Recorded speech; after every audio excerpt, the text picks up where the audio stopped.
మీ హృదయములు జంకనీయకుడి, భయపడకుడి. ద్వితీయోపదేశకాండము 23వ. దేవుడు సెలవిస్తున్నాడు, నా ఆత్మ మీ మధ్య ఉన్నది, భయపడకుడి అని. వారి బెదిరింపునకు భయపడకుడి, చిన్న మంద భయపడకుడి. భయము భీతి పోవాలంటే బలవంతుడైన దేవుని యొద్దకు రండి.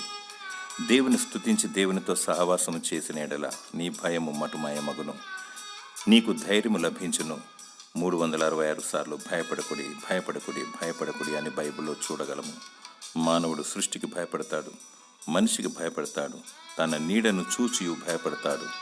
ఎవరికి భయపడకు, దేవునికి భయపడు. ఆయన ప్రాణాత్మ దేహములను నరకములో పడవేగల శక్తిమంతుడు. నీతి యథార్థత కలిగి, భయము భక్తి కలిగి, వినయము విధేయత కలిగి, ప్రభు అయిన యేసుక్రీస్తును ఆత్మతో సత్యముతో నిత్యము ఆరాధించినచో నీ భయము లయమగును. పిరికి ఆత్మను తీసివేసి దేవుడు నీకు ధైర్యము గల ఆత్మను దయచేయునుగాక. ఆమెన్.